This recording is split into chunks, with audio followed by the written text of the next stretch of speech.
그리스도의 안에서 사랑하는 새순 가족 여러분, 제가 초등학교 아마 2학년, 3학년쯤 됐을 때 일인 것 같은데요. 하루는 저희 어머니께서 제게 마태복음 5장에 있는 산상수훈을 읽어주시면서 저한테 이렇게 물으셨습니다. 너는 여기서 어떤 사람이 되고 싶니? 마음이 가난한 사람, 온유한 사람, 긍휼히 여기는 사람? 그 질문을 듣고 저는 이렇게 대답했습니다. 저는 화평하게 하는 사람이 되고 싶어요. 중재자, 피스메이커.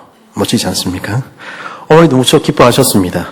근데 거기서 기뻐하시고 그만두셨어야 되는데 어머니께서는 저에게 계속해서 이런 질문을 던지고 마셨습니다. 근데 너는 왜 화평하게 되는 사람이 되고 싶니? 그 질문에 저는 이렇게 대답했습니다. 화평하게 하는 데가 되면 하나님 아들 된다면서요. 받을 복을 뒤에 쭉 보니까 이게 뭐 천국 얻고 땅 얻고 기업 얻고 위로받고 이런 거는요. 하나님 아들 되면 다 내 거잖아요. 그러니까 하나님 아들 되는 게 최고입니다. 그러니까 화평하게 하는 자가 되는 게 이게 최고입니다.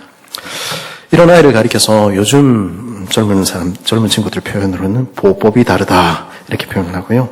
옛날 말로는 싹수가 노랗다 이렇게 이야기하는 것입니다. 아무튼 그날 이후로 저는 이제 한동안 화평하게 하는 자가 되기 위해서 노력했습니다. 형이랑 동생이 막 싸우고 있으면 쫙 끼어들어가지고 니도 잘못했고 니도 잘못했어. 둘이 서로 사과하고 악수해. 근엄하게 이야기를 해주기도 했습니다. 그런 제 말을, 그런 저의 중심을 몰라보고 니가 뭔데? 이러고 달려는 두 사람과 또 싸우기도 했죠. 그러다가 깨달았습니다. 이 화평하게 한다는 게 이게 사람이 할 일이 아니구나. 욕들어 먹기 딱 좋은 포지션이구나. 깨닫게 된 것이죠.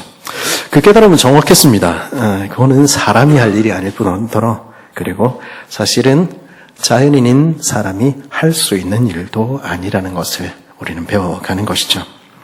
오늘 말씀에 등장하는 사도 바울의 삶만 보아도 그렇지 않습니까? 하나님과 사람 사이를 화목하게 하는 그 일을 위해서 그는 자신의 인생을 드렸습니다. 사람과 사람 사이를 화평하게 하는 그 일을 위해서 그는 온갖 노력을 다했습니다. 그 결과가 무엇입니까? 그야말로 몸도 마음도 죽을 지경에 처한 것입니다. 화평의 복음을 전하다가 그는 모든 사람의 미움을 당하고 있는 것이 이 고린도후서가 쓰여지던 당시의 상황이지요. 그런데요, 놀라운 것은 그럼에도 불구하고 바울은 그 일을 멈추지 않았다는 데 있습니다. 그는 하나님과 사람 사이를 화목하게 하는 그 일을 계속했고 화평의 복음을 전하기 위해서 그의 삶을 드리는 일을 멈추지 않은 것입니다. 왜 그렇게까지 했을까요? 무엇이 바울을 그렇게 살게 만들었을까요? 오늘 말씀 5장 11절은 이런 말로 시작합니다. 우리는 주의 두려우심을 알므로 사람들을 권면하거니와. 왜 바울이 그렇게 했습니까? 왜냐하면 그는 주님의 두려우심을 알았기 때문입니다. 그는요, 자신은 은혜로 구원을 받았습니다. 하지만 여전히 수많은 사람들이 하나님의 심판 아래에 놓여 있다는 사실을 분명히 깨닫게 된 것입니다. 그는 하나님의 심판이 있다는 사실을 믿었고요. 그리고 하나님의 진노의 두려움이 어떤 것인지를 확신했습니다. 그러니 어떻게 합니까? 사랑하는 이들을 향해서 장차 망할 그 성에서 나오라고, 그 하나님의 진노에서 벗어나라고 말하지 않을 수 없었던 것이죠. 이 세상에 사는 사람들은요, 우리가 사는 이 땅이 장차 망할 성이라는 것을 알지 못합니다. 코스피가 지금 6천을 향해 달려가고 있는데 무슨 이 땅의 삶이 전부인 것처럼 눈에 보이는 것들을 추구하며 살아가는 것입니다. 살아계신 하나님의 심판날이 있다는 것을 잊어버리고 마치 이 세상이 영원할 것처럼 생각하면서 살아가는 것입니다. 하지만 성경은 분명히 우리에게 들려주지요. 이 세상은 영원하지 않습니다. 그리고 저와 여러분의 우리의 개인적인 날은요, 그보다 훨씬 더 빨리 저물 것입니다. 우리 각자는요, 우리 인생의 끝에서 각각 주님을 뵙게 될 것입니다. 이 사실을 아는 사람은 어떻게 합니까? 지금 내 사랑하는 이들이 멸망의 길로 달려가고 있다는 사실을 참으로 알고 있는 사람들은 어떻게 할까요? 바울처럼 때로는 그 평생을 길 위에서 보내기도 하는 것입니다. 바울은 왜 그렇게 그의 평생을 길 위에서 보냈습니까? 그것은 사랑 때문이었죠. 하나님에 대해서 아직 듣지 못했고 하나님을 알지 못한다는 그 한 가지 사실 때문에 멸망길로 달려가는 것을 보고만 있을 수가 없었던 것입니다. 그래서 바울은 때를 얻든지 못 얻든지 어찌하든지 권하고 복음을 전했던 것입니다. 여기서 권한다, 권면이라는 말은 복음을 전했다 이런 뜻입니다. 그를 환영하지 않는 이들, 그를 거절하는 도시에 가서도 어찌하든지 이 생명의 복음을 말하고 또 말했던 것이죠. 우리가 앞서 살폈듯이 사람들은요, 이런 바울의 사역과 그의 삶을 평가절하했습니다. 그 이유는 무엇이었을까요? 그것은 바울의 사역이 그리고 그의 삶이 겉으로 보기에, 외적으로 보기에 전혀 매력적으로 보이지 않았기 때문입니다. 바울이 고린도를 떠난 후 고린도를 찾아온 유대인 설교자들은요, 보기에 외모로 보나 그럴듯했고요, 유창한 언변을 뽐내었습니다. 유대교의 정통적인 가르침을 개성하고 있다는 그들이 내놓은 이력서도 그럴듯해 보였습니다.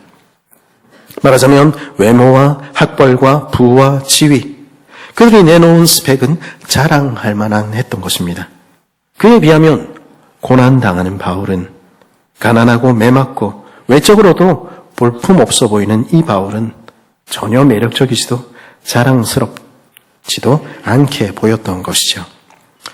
이것은 외부인들이 바울을 볼 때만 그랬던 게 아닌 것 같습니다. 심지어 바울을 좋아하고 바울을 따르는 사람들조차 아이고 우리 바울 선생님 미운하고 오나 우리 선생님인데 어쨌든 우리가 의리를 지켜야지 이렇게 생각할 뿐 그 길이 바울이 걷는 그 길이 정말로 복되고 멋진 길이라고는 자랑스러운 길이라고는 별로 생각하지 않았을지 모르겠습니다.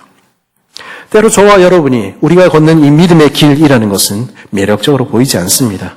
그저 고통스럽고 부족해 보이는 내가 별로 가고 싶지 않은 길처럼 보이기도 하는 것이죠. 내가 그때 예수를 안 믿었어야 되는데 내가 그때 이 길에 들어서지 말았어야 됐는데 뭐 하려고 내가 이 길에 들어서 가지고 내 모습이 이 모양 이 꼴이냐 그런 탄식을 하는 경우도 가끔 보게 됩니다. 우리 교회 사모님들 얘기는 아닌데요. 어떤 사모님들이 서로 이런 말을 한다는 이야기도 제가 들었습니다. 저런 세상이나 어쩌다 목사님과 결혼하게 됐어요. 사람 하나 구하려고 몸을 던지셨군요. 기도했다느니 하나님의 뜻이라느니 그런 말에 속지 마셨어야 될 텐데 이런 세상에나 우리가 그렇게 못난 길을 걷고 있는 것입니까? 그러다 보니까 교회 청년들을 만나면 청년들이 종종 이렇게 좀 친해지면 이런 말 하는 거 듣게 됩니다. 교회 안에 있는 애들은요, 그렇게 착하긴 한데 전혀 뭐 그렇게 매력적으로 보이진 않아요. 교회 밖에 있는 애들은 얼마나 예쁘고 멋있고 잘 나간다고요. 그런 말을 들을 때면 저는 속으로는 네가 얼마나 앞으로 마음고생을 하려고 그러고 있냐. 정신 좀 차리지. 이런 마음이 들지만 겉으로는 그래 이렇게 얘기하고 맙니다.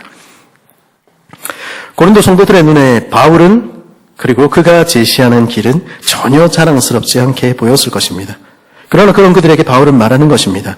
고린도후서 5장 11절 후반절입니다. 우리가 하나님 앞에 알리어졌으니 또 너희 마음에도 너희 양심에도 알리어지기를 바라노라. 알리어졌다 무슨 말입니까? 인정받는다 이런 말입니다. 그러나 우리가 걷는 이 길은 하나님이 아시는 길, 하나님께서 인정하시는 의로운 길이다. 너희도 마음 깊은 곳으로부터 이 사실을 알게 됐으면 좋겠다. 바울은 그렇게 이야기하는 것입니다.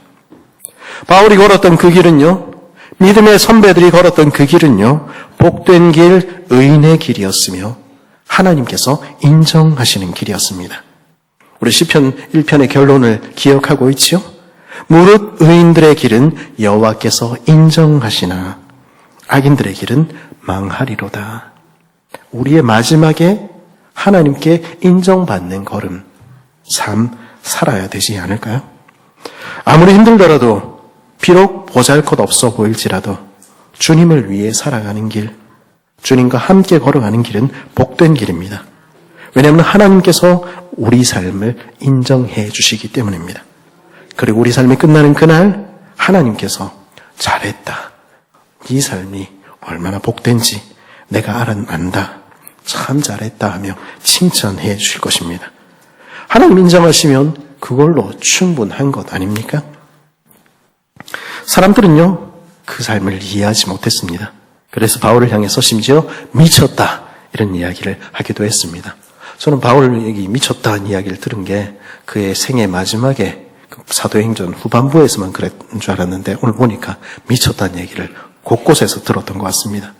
복음을 전한다고 그리스도를 위한다고 꼭 그런 식으로 해야 되는가? 왜 그렇게까지 극단적인가?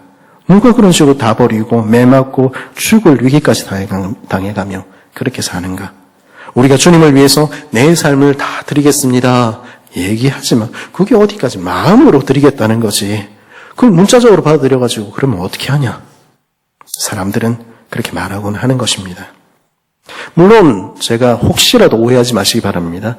이단들의 이야기와는 다른 이야기입니다.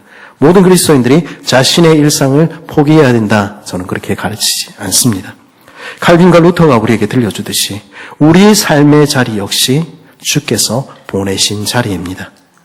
나의 가정, 나의 직장, 내가 매일을 보내도록 보내심을 받은 그곳에서 우리는 하나님의 나라와 그의 의를 위하여 살아야 되는 것입니다. 그게 주님을 따르는 길입니다. 그런데요, 혹시라도 이 말을 우리가 이용하고 있는 것은 아닌가 생각해 볼 필요는 있다는 것이죠.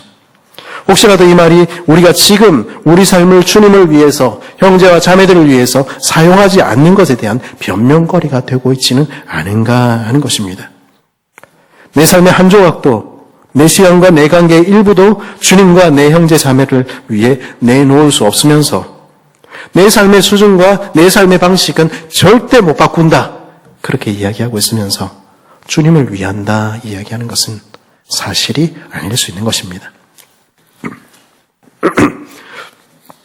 몇 주 전에 한국 기독교윤리연구원이라는 곳에서 기독교인의 재정생활에 대해서 설교를 한 편을 보내달라 하는 요청을 받고 이렇게 적어 보낸 적이 있습니다. 한 번뿐인 결혼식과 한 번뿐인 신혼여행을 위해서 억대의 비용을 들이고 첫 신혼집을 남들처럼 브랜드 아파트에서 시작하기 위해서 수억의 빚을 지고 결혼생활을 시작하면서도 남들처럼 명품도 있어야 되고 외모를 위한 비용도 줄일 수 없고 내 삶은 바꿀 수 없다 이야기한다면 우리에게는 결코 이웃을 위해 줄 것이 없을 것입니다. 그렇지 않습니까? 그렇게 살아서는 그것은 성도의 삶이라 이야기할 수 없는 것입니다. 왜냐하면 주님을 따르는 그 걸음은요, 본토, 친척, 아비집을 떠났던 아브라함의 걸음을 따르는 길이기 때문입니다. 내 부모와 형제 자매와 심지어 배우자보다 주님을 더 사랑하지 않는다면, 성경의 표현대로는 미워하지 않는다면 나를 따를 수 없다라고 말씀하시는 주님의 부름에 따라 자기 십자가를 지고 주님을 좇는 길이기 때문입니다. 우리 마음의 가장 깊은 곳으로부터 우리는 주님이 가장 귀한 분이라고 정말로 고백하고 있습니까? 그리고 물질적으로 삶에 있어, 실제의 삶에 있어서 내 삶의 어떤 것보다 주님이 더 귀합니까? 그런 이들을 가리켜 성경은 그리스도께 속한 자, 그리스도를 닮은 자라는 의미에서 그리스도인이라 부르는 것입니다. 그러면 진짜 그리스도인들은 어떻게 살아갑니까? 바울처럼 살아가는 것입니다. 바울은 왜 그렇게 살아갔습니까? 오늘 말씀 14절은 그 힌트를 이렇게 들려줍니다. 그리스도의 사랑이 우리를 강권하시는도다. 나는 사랑을 받았다는 것입니다. 나는 그리스도로부터 넘치는 사랑을 받았다는 것입니다. 그리고 그 사랑이 나를 이렇게 살도록 만들고 있다 하는 것입니다. 우리는 그 사랑을 받은 사람이 분명합니까? 십자가에 넘치는 그 사랑을 받은 것이 확실합니까? 그렇다면 우리가 그리스도를 만나기 전과 어떻게 똑같은 삶을 살 수가 있겠습니까? 바울은 갈라디아서 2장 20절에서 이렇게 말합니다. 나를 사랑하사 나를 위하여 자기 몸을 버리신 하나님의 아들. 예수님이 나를 얼마나 사랑하셨으면, 그분이 나를 얼마나 귀히 여기셨으면 나 하나 때문에 자기 몸을 버리시기까지 하셨을까요? 그 살을 찢고 그 피를 흘리시기까지 하셨을까요? 하나님의 아들께서는요, 그렇게 십자가에 매달려 죽으시면서도 나를 향한 그 사랑을 결코 거두지 않으셨습니다. 그리고 그 위에서 자신의 생명을 온전히 소진하고는 다 이루었다 말씀하셨습니다. 누가복음에 등장하는 십자가 옆에 있는 한편 강도에게처럼 나와 함께 낙원에 있기 위해서 예수님은 돌아가시는 것입니다.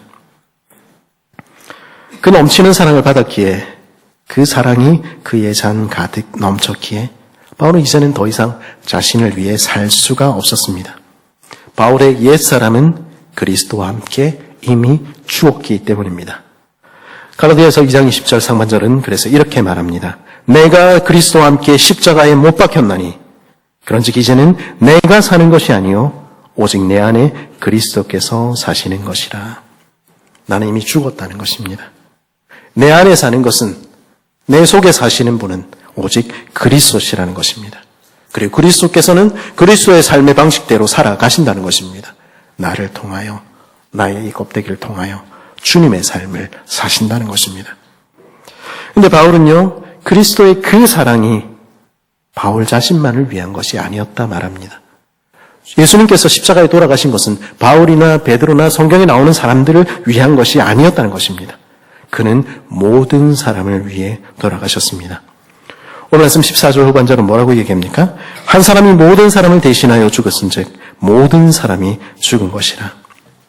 고린도에 있는 성도들 한 사람 한 사람을 위하여, 그리고 지금 이 자리 예배의 자리에 나와 있는 저와 여러분 한 사람 한 사람을 위하여, 바로 여러분 한 사람 때문에 그리스도께서 십자가에 달려 돌아가셨습니다. 그리스도의 십자가는 다른 누구를 위한 것이 아니라 바로 당신을 위한 것입니다. 사도 바울은 우리에게 말하는 것입니다. 내가 사랑받았듯이 너도 사랑받았지 않니? 내가 죽었듯이 너희들도 이제 죽었지 않니? 그렇다면 이제 너희를 위한 삶을 멈춰야 하지 않겠니? 이어지는 15절에서 바울은 우리에게 우리가 사는 목적이 무엇인지, 그리스도인들이 오늘도 숨을 쉬는 목적이 무엇인지 분명히 밝힙니다. 우리 15절 말씀 같이 한번 읽어볼까요? 시작.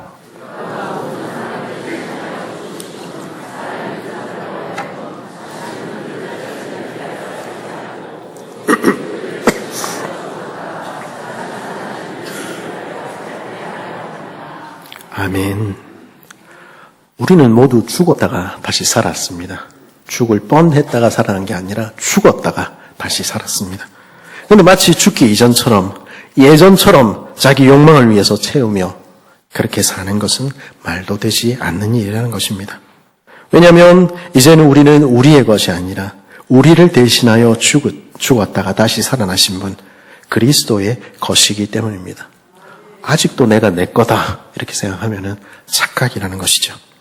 그러니 우리가 그 주인을 위해서 사는 것은 너무 당연한 일이라는 것입니다. 그렇다면 무엇이 우리를 위해 죽었다가 다시 사신 그리스도를 위해 사는 삶일까요? 바울은요, 그것이 그분이 너무 사랑하셔서 자기 몸을 버리신 그의 아들들과 그분의 딸들을 위해 사는 삶이라고 확신했습니다. 그래서 그는 모든 것을 버리고 자기 십자가를 지고 고린도 성도들을 위해 살았던 것입니다. 13절의 바울의 이야기를 들어보십시오. 우리가 만일 미쳤어도 하나님을 위한 것이요 정신이 온전하여도 너희를 위한 것이니. 고린도 성도들을 위해서 바울은 미쳤다는 이야기를 들으면서도 전혀 자랑스럽게 보이지 않는 그 십자가의 길을 걸어간 것입니다. 그리스도께서 나를 위하여 죽으셨듯이 바울도 주께서 그에게 주신 형제들, 자매들, 성도들을 위해서 온갖 수치와 모욕과 고난으로 점철된 그 길을 걸어간 것입니다. 자기 십자가를 지고 그 형제들을 위해 살아간 것입니다. 그럼으로써 그들을 구원하고자 했고, 더 나아가서 그들 자신도 자신을 본받아서 예수님을 본받아서 그리스도를 위해 사는 사람들 되게 하기를 원했던 것이죠. 죽었다가 살았다, 이 말에는 한 가지 중요한 의미가 있습니다. 그것은 모든 관계가 달라졌다는 것입니다. 죽었다라는 말은요, 지난 모든 관계가 소멸된다는 것을 의미합니다. 지난 시절의 암, 지난 시절의 사귐, 그 모두를 떠나보내는 것이죠. 앞서 아브라함의 삶과 제자들의 삶 이야기를 했었지요. 그들이 그랬듯이 이제 주 안에서 거듭난 이들은 본토, 친척, 아비집, 나를 구성하던 나라고 생각했던 모든 것으로부터 이별하는 것입니다. 그리고 그렇게 사랑했던 그들보다 이제는 더 사랑하는 사람이 생겼어요. 그렇게 이야기하는 것입니다. 이렇게 얘기하면 너무 야박하다. 사람이 어떻게 그럴 수가 있나. 이렇게 이야기하는 것을 듣게 되기도 합니다. 그리고 마치 주님을 위해서 살아가는 것이 마치 못할 짓 하는 것처럼 생각하는 이들도 있습니다. 그리고는 옛 습관과 옛 정에 호소하며 옛 삶으로 돌아오도록 강요받을 때도 있지요. 정확히 똑같은 예는 아닌데요. 자식들이 결혼한 이후에 이런 일들이 가끔 생기는 것을 보게 되기도 합니다. 결혼하면 자식은 누구의 것입니까? 내 아들이 아닙니다. 내 아들이기 이전에 내 며느리의 남편이며 내 딸이기 이전에 내 사위의 아내라는 사실을 인정해야 되는 것입니다. 우리 가정의 구성원이기 이전에 자기 가정의 가장이고 자기 가정의 아내라는 사실을 먼저 그것이 우선이라는 것을 인정해야 됩니다. 그런데 그게 안 받아들여지는 모양입니다. 그럼 부모는 어떻게 합니까? 여전히 자식을 붙잡고 간섭하려고 네가 내가 어떻게 키웠는데 뭐 이러면서 이야기를 합니다. 자식도 무슨 일만 있으면 부모에게 아내에게 우리 엄마가 이렇게 얘기했다. 우리 아빠가 얘기했다. 이렇게 이야기를 하는 것이죠. 그리고 그게 사랑이라고 착각을 하기도 합니다. 그러나 정말 그럴까요? 그것은 성숙한 사랑이 아니라 집착일 수 있는 것입니다. 그렇게 옛관계를 끊어지지 못할 때 새로운 가정은 온전히 세워지지 못합니다. 좀 곁길로 샜습니다마는 분명히 기억하십시오. 남편에게 있어서 아내는 내 부모나 다른 누구보다 세상에서 가장 사랑하고 가장 우선해야 할, 기억해야 할 대상입니다. 그리고 아내에게 있어서 남편은 내 친정 엄마보다 내 자매들과 내가 맨날 전화통을 붙들고 얘기하는 친구들보다 더 우선시하고 더 그 말을 존중해야 할 사람인 것입니다. 잔인하게 들릴지는 모르지만 때로는 부모가 자식이 독립된 인격으로 성장하고 성숙하는 것을 방해하는 가장 큰 장애물일 수도 있습니다. 그리고 자녀의 결혼 생활을 망치는 주범이 될 수도 있다는 것을 우리는 인정해야 되는 것입니다.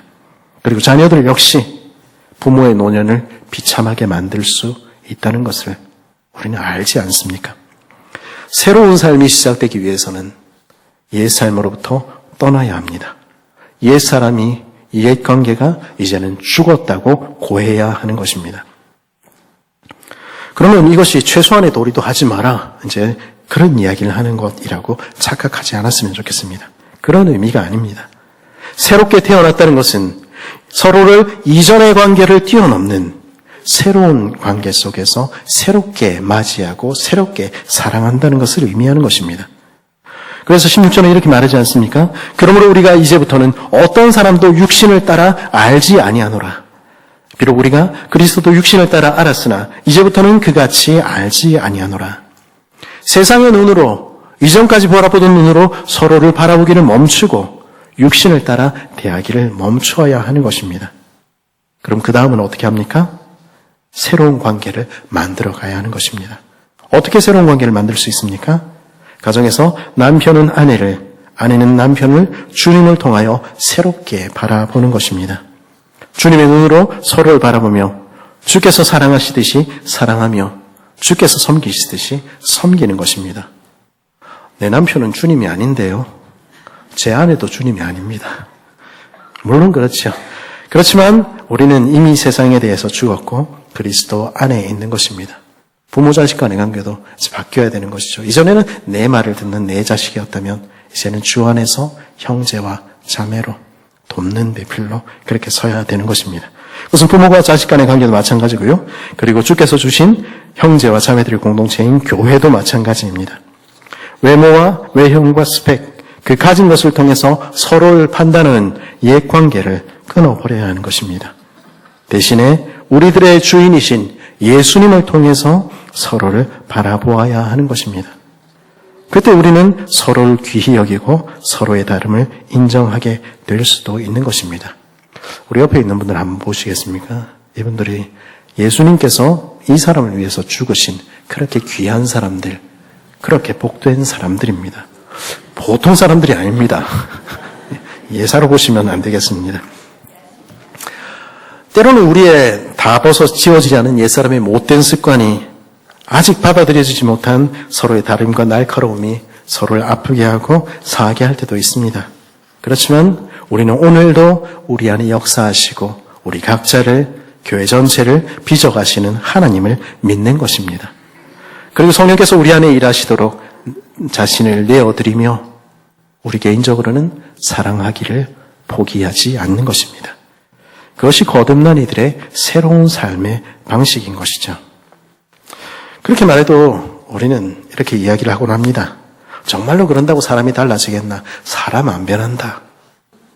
정말로 우리가 서로 사랑하는 공동체 될 수 있겠나? 우리가 진짜 성경에서 이야기하는 교회라는 게 진짜 있긴 하겠나? 우리 서로의 모습 봐서는, 우리 자신의 모습 봐서는 그거 불가능한 일이고요. 그리고 실제로도 불가능합니다. 그러나 성경은 뭐라고 이야기합니까? 하나님께서는 뭐라고 말씀하십니까? 오늘 말씀 17절은 분명히 말하는 것입니다. 같이 한번 읽어볼까요? 17절입니다. 시작. 그런즉 누구든지 그리스도 안에 있으면 새로운 피조물이라. 이전 것은 지나갔으니 보라 새 것이 되어도다. 아멘. 누구든지 바울은 그렇게 이야기하고 있지 않습니까? 이전에 우리가 어떤 사람이었든지 저 사람과 어떤 관계에 있었든지 그거 상관없다는 것입니다. 누구든지 그리스도 안에 있기만 하면, 그리스도와 함께 죽었고 그리스도와 함께 다시 살아난 것이 분명하다면 우리는 이미 아버지와의 바른 관계, 가족, 부자의 관계, 부녀의 관계에 있는 새 사람으로 태어났다는 것입니다. 그리고 우리는 그 관계, 그리고 그 법적인 관계에 걸맞는 새 사람으로 새로운 인류로 거듭나게 될 것이라는 것입니다. 어둠으로 가득한 옛 시대는 이미 지나갔고 이제는 성령께서 일하시는 빛의 새 아침이 밝아온 것입니다. 정말로 그렇습니까? 정말로 그렇습니다. 제가 좋아하는 찬양 가운데 은혜로다라는 찬양이 있습니다. 근데 그 찬양의 가사는 이렇게 시작합니다. 시작됐네 우리 주님의 능력이 나의 삶을 다스리고 새롭게 하네. 자유 안에 죄와 사망으로부터 나의 삶은 변하고 난 충만하네. 우리를 새롭게 하신 성령의 일하심은 이미 시작된 것입니다. 그 성령의 능력은 우리 안에서 이미 역사하시기 시작한 것입니다. 그 은혜가 우리가 보이지는 않지만, 우리 느끼지 못할지는 모르지만 우리 안에 이미 충만한 것입니다. 그리고 그 은혜로 우리는 이 새로운 시대에 새로운 나라에서 하나님과 화목하게 된 새로운 사람으로 신인류로 거듭난 것입니다. 세상에 한 번도 있었던 적이 없는 신인류. 자신을 위해 사는 것이 아니라 하나님 아버지를 위해 살며, 자신을 위해 사는 것이 아니라 서로를 섬기며 서로를 사랑하는 것이 그 삶의 가장 큰 기쁨인 세상에 한 번도 없었던 신인류로 우리는 새롭게 거듭난 것입니다. 그런 새로운 백성으로 저와 여러분은 부름받은 것입니다.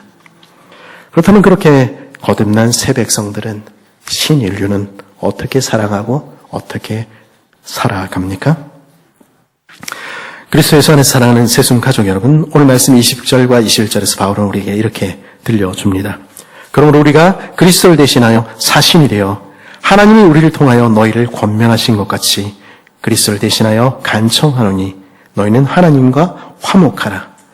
하나님이 죄를 알지도 못하신 이를 우리를 대신하여 죄를 삼으신 것은 우리로 하여금 그 안에서 하나님의 의가 되게 하려 하심이라. 먼저는 우리 자신이 하나님과 화목하여 살아가야 하는 것입니다.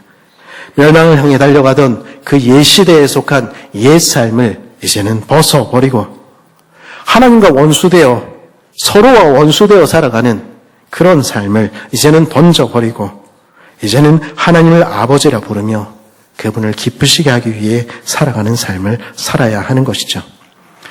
우리는 그리스도를 이미 덧입었습니다. 그리고 의로운 존재가 되기 위해서 성화되어 지어져 가고 있습니다. 그렇다면 자신을 위해 살던 옛사람을 벗어버리고 하나님 나라와 그의 의를 위하여 살아가야 하는 것입니다. 그리고 그렇게 하나님과 화목한 사람은요, 반드시 사람과 하나님을 화목하게 하는 그 일을 위해서 자신을 드리는 사신으로 살아갑니다. 화평하게 하는 자로 살아가는 것이죠. 18절과 19절은 뭐라고 얘기합니까? 모든 것이 하나님께로서 났음에 그가 그리스도로 말미암아 우리를 자기와 화목하게 하시고 또 우리에게 화목하게 하는 직분을 주셨으니 곧 하나님께서 그리스도 안에 계시사 세상을 자기와 화목하게 하시며 그들의 죄를 그들에게 돌리지 아니하시고 화목하게 하는 말씀을 우리에게 부탁하셨느니라. 우리 주님께서는 우리가 하나님과 화목하게 된 하나님의 아들과 딸 삼으셨을 뿐 아니라 우리에게 화목하게 하는 직분을 주신 것입니다. 그리스도께서 아버지로부터 받으셨던 그 영광스러운 직분을 화평하게 하는 자가 되어 살아가는 그 직분을 우리에게 주신 것입니다. 그렇다면 그 화목하게 하는 직분은 무엇이겠습니까? 첫째로 그것은 먼저는 우리 자신이 하나님께서 주신 이들과 새로운 관계를 맺으며 살아간다는 데서 시작될 것입니다. 나의 옛 성품과 나의 옛 자아를 따라서 나와 다른 이들, 내 마음에 들지 않는 이들을 마음껏 미워하며 원수 삼으며 살아가는 것을 이제는 멈추는 것입니다. 대신에 우리 주님의 사랑의 눈으로 서로를 바라보고 주께서 나를 사랑하시듯 나도 사랑하며 주께서 나를 섬기셨듯이 나도 섬기며 살아가는 것이죠. 그것이 하나님과 화목하여 하나님의 의가 되어 살아가는 삶의 첫 번째 모습입니다. 그리고 둘째로 화평하게 하는 이 직분은 하나님을 알지 못해 멸망으로 달려가는 이들에게 하나님이 누구신지 전해주는 것을 의미합니다. 그래서 그들을 다시 하나님과 화목하게 된 하나님의 아들과 딸을 만드는 하나님의 일, 그 전도에 자신을 드리는 것이죠. 바울은 그래서 그 사명을 깨달았기에 그의 삶을 여기에 다 드리고 있지 않습니까? 그리고 셋째로 이 직분은 이 고귀한 사명을 위해 자신을 낮추고 섬기는 새로운 삶을 요청합니다. 우리 주 예수 그리스도께서 그래 하셨듯이 사도 바울이 지금 그렇게 하고 있듯이 참으로 화평하게 하는 자가 되기 위해서는 자기 십자가를 지고 주님을 따라야 되는 것, 주님처럼 되어야 하는 것입니다. 주님께서 죽으셨듯이 주님께서 그 조롱과 핍박과 그 모든 이야기 들으면서도 아무 말씀하지 않으셨듯이 그렇게 살아가는 것입니다. 하나님께서는 바로 이 일을 위해서 먼저 우리를 부르셨습니다. 이 일을 하라고 하나님께서는 42년 전에 우리 창원 세순교회를 이곳 도계동에 세우신 것입니다. 그렇다면 아버지의 뜻을 행하는 우리 되어야 하지 않을까요? 아버지를 기쁘시게 하는 하나님과 화평할 뿐 아니라 화평하게 하는 이들이 되어 살아가야 하지 않을까요? 그렇게 화평케 하는 이들에게 하늘에 계신 우리 아버지께서는 말씀하십니다. 화평하게 하는 자는 복이 있나니 그들이 하나님의 아들이라 일컬음을 받을 것이며, 그렇게 살아가는 이들을, 그들의 삶을 인정하시며 하나님 너무 자랑스러워하시며 말씀하실 것입니다. 나와 화목하게 되어 살아가는 너희들은 진짜 내 딸, 내 아들이 분명하구나. 나의 잃어버린 자녀들을 위해서 나와 화평하게 하기 위해서 살아가는 너희들, 그래서 그들과 나를 화평하기 위해서 정말로 자신을 내어놓고 사랑하며 섬기며 그렇게 살아가는 너희들은 정말 자기 몸을 버려 십자가에 죽은 내 아들과 꼭 닮았구나. 사랑하는 내 딸과 내 아들들아, 나는 네가 정말 자랑스럽다. 천국도 땅도 위로도 내가 다 줄게. 너는 내 사랑하는 아들, 내 사랑하는 딸이니까. 그렇게 화평하게 하는 그 일을 위해서 우리 자신을 드리기로 소원하고 작정하는 복된 세순 식구들 되기를 간절히 바랍니다. 그것이 이제 42년을 맞는 이 시기에 우리 마음에, 우리 교회의 소원 되기를 간절히 바랍니다.